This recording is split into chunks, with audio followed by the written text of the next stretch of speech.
Hello again, Scribblers. I'm so glad that you've come back for our second tip on how to be a resilient writer. I'm Katie. I'm the CEO and founder of the Scribblers Den. So, if you tuned in last time, I was talking a little bit about how I just spent 5 years on basically a revision of a single manuscript, and I've really been focused just on that one. And over those 5 years, and really over the entire 10 years of my taking writing seriously kind of career, I've learned a couple things. So this is just a quick little series on my 5 tips for becoming a resilient writer and for always looking for ways to level up in your craft and just improve yourself. What no matter what your writing goals are, whether you just write for yourself, you want to be traditionally published, self-published, indie publishing, all these different options. You just have to be able to keep going and keep finding kind of that inner fire to do it. So this is tip number 2, which I promised was going to maybe be a little bit more difficult than tip number 1, which was to just let your manuscript sit. So here we go.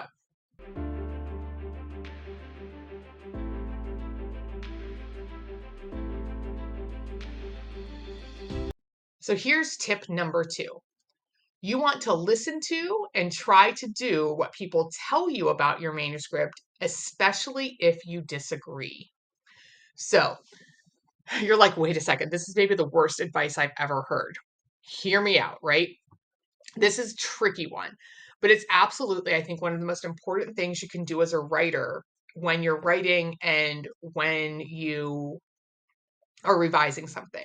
So before I lose you with the oh my gosh, this is like a hard and fast rule. First of all, it's not. Remember, everything in writing is whatever works for you. There's no right or wrong going on. So if you listen to this and you're like, oh no, this is a horrible advice, excellent. Please don't follow it.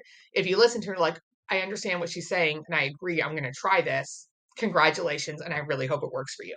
Okay, so let me frame this also by saying I felt that this was something I was fairly good at coming into writing because I used to ride horses. Specifically, I competed in dressage. So, any horse riders out there, you know that dressage is all about precision and accuracy, I think more so than some of the other disciplines. So I routinely paid different people, trainers, instructors, obscene amounts of money to tell me precisely what I was doing wrong, even when, or especially when I thought it was something I was doing really good.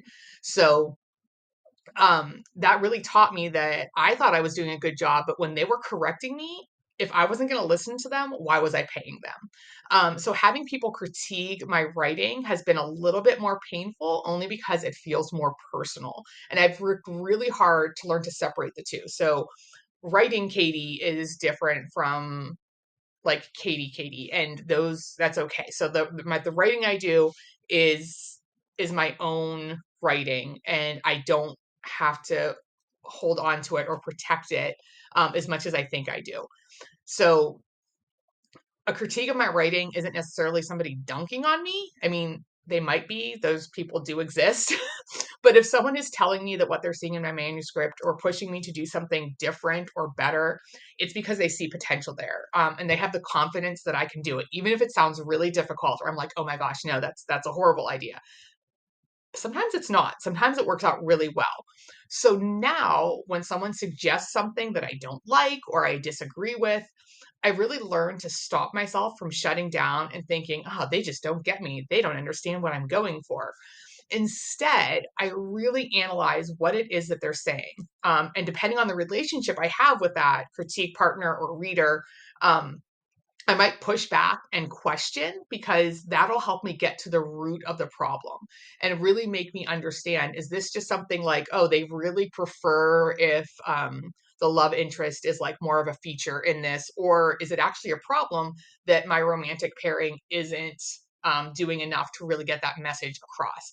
So I want to understand why they feel that way. And it has always for me led to just fantastic discoveries, or a better way to even double down on my original idea and make it clear. Because as the reader, or sorry, not as the reader, as the writer, we have all the answers. I know it doesn't seem like we do, but we do have all the answers. And so what's going on in your head doesn't always end up on the page because it's just up there. Like, oh yeah, obviously this is what's going on. Um, but the reader's not getting it. So sometimes when a reader tells me that, like, well, I just don't understand this, I'm like, it's clear, it's right there. Here's this one sentence.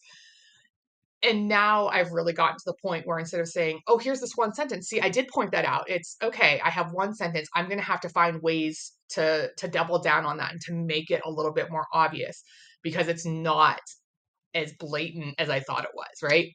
Um, so the cool thing about this, if you start writing something, somebody says like, oh, well, what if you tried it from this point of view, or what if you tried it here?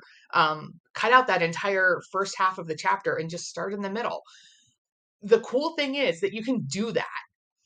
And barring some freak accident or you forgetting to hit save, you can save multiple versions of your work. So I really love this is that I just keep all of my versions. And so if something I do and I write just turns out to be horrible, I'm like, oh, this is like the worst thing I've ever written. Like that was the weirdest suggestion and I took it, but wow, is this bad? I can just go back to my original version. And if I do love it, then I've made my manuscript stronger and like no harm done. I really believe that there are no words wasted when you're writing or when you're revising. So you might write an entire scene or an entire chapter and then realize, you know what, this really wasn't right. But what you've learned is that that wasn't the right way to do it. You've gotten to practice your craft. And so no matter what, you've made progress, even if it's not something you thought you were going to use. So um it's tough and you just sometimes you have to do the thing that makes you uncomfortable with your writing in order to make progress with it.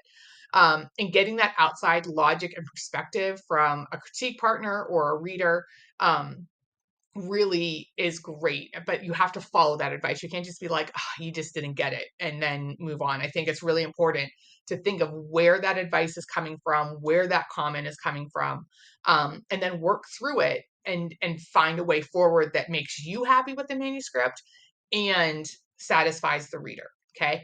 And it's really important to note, like I said, this is not like you have to do this hard and fast rule or anything, because you shouldn't take all the advice given to you about your manuscript. Sometimes you're going to get really bad advice. Um, I do try to take close to like 95%, either directly or indirectly, and it's made me such a better writer, and my stories are stronger. Um, and I think that like this version of my YA novel is just an absolute testament to that because I've listened to what all my critique partners are saying. I listened to what my mentor was saying. And I've really found that balance between protecting the heart of my story of what I see it as and really like, wow. And realizing that my execution of said story needed some tweaks. So that is tip number 2. That is to listen to that advice and do it, even if it's something that you disagree with. Because again, no words are ever wasted when you're revising or drafting. And you've got to not be afraid to explore and experiment. So go forth and do some amazing revisions, get some feedback, and do the unexpected. Take those risks, challenge yourself, and see what happens because I think you'll be really pleasantly surprised. All right, we will be back next week, next Monday. So don't be afraid to like or subscribe or join our newsletter, whatever you'd like to do, so that you can know when these videos are coming out and keep building up your writing knowledge so that you become the most resilient writer ever in the world. All right, thanks so much for joining me, Scribblers. Bye.